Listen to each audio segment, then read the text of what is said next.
कुंडल तिलक चारु उदार अंग विभूषणम् नवकन्यलोचन पंचमुख कर पंचपदकं दारुणम्।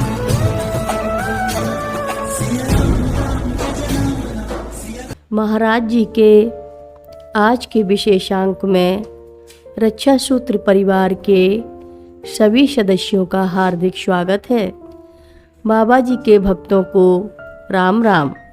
मैं इन शब्दों का अभिप्राय तो नहीं समझ सकी, लेकिन ठीक उसी समय कमरे में रोशनी की चमक दिखाई पड़ी जिसे हम सब ने देखा।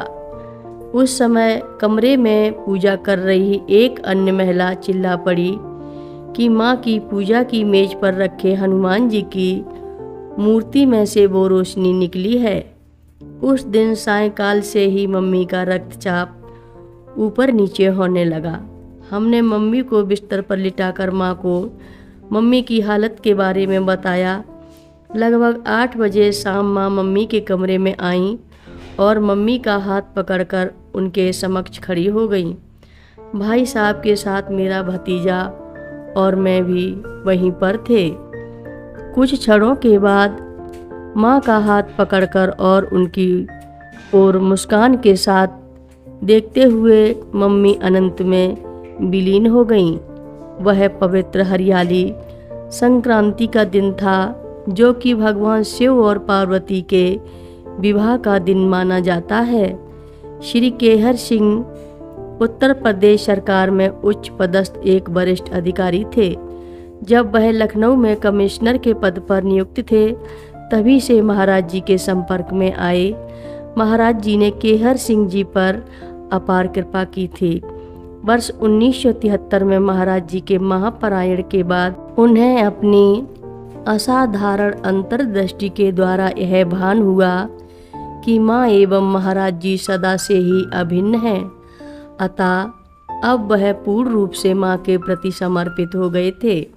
सेना निवृत्ति के बाद 1 दशक से भी अधिक समय तक वह महाराज जी के आश्रमों में रहे। गर्मियों में उनका कैंची आश्रम में प्रवास रहता था और सर्दियों में माँ उन्हें वृंदावन आश्रम में रहने की आज्ञा देती थी। 80 साल की आयु में भी माँ की एक झलक पाने के लिए उन्हें कैंची के मंदिरों में इधर उधर जाते हुए देखा जा सकता था।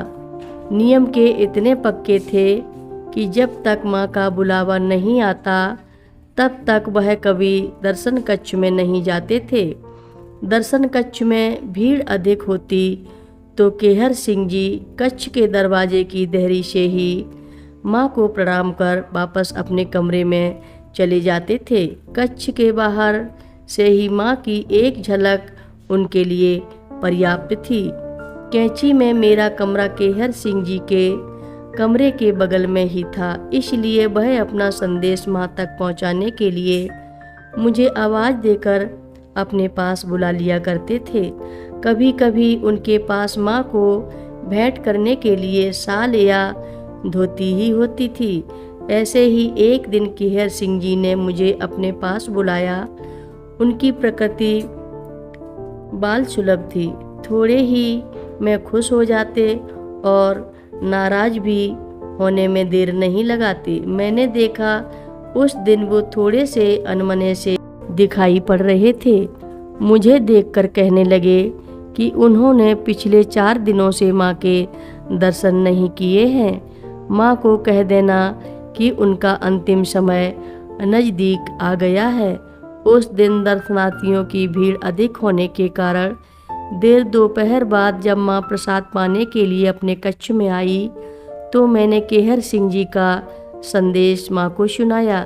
मेरी बात सुनकर माँ हंसते हुए बोली, ऐसा कह रहे थे उन्हें कह दे जब मैं भेजूंगी तभी वो जाएंगे, ऐसे नहीं भेजूंगी, बहुत शान से भेजूंगी, जा उन्हें बुला ला। माँ के समक्ष आते ही केहर सिंह जी प्रसन्न हो अपने कहे संदेश को भूल गए। माँ सर्दियों में कैंची से बीरापुरम की यात्रा पर चली गईं और केहर सिंह जी वृंदावन आश्रम चले आए।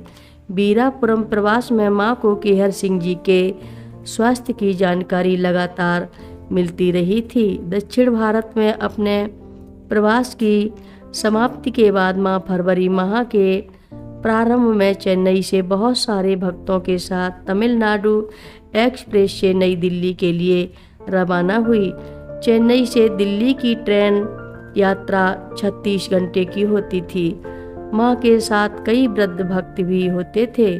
कथा लंबी है, आगे की कथा सभी भक्तों को अगले भाग में सुनाएंगे।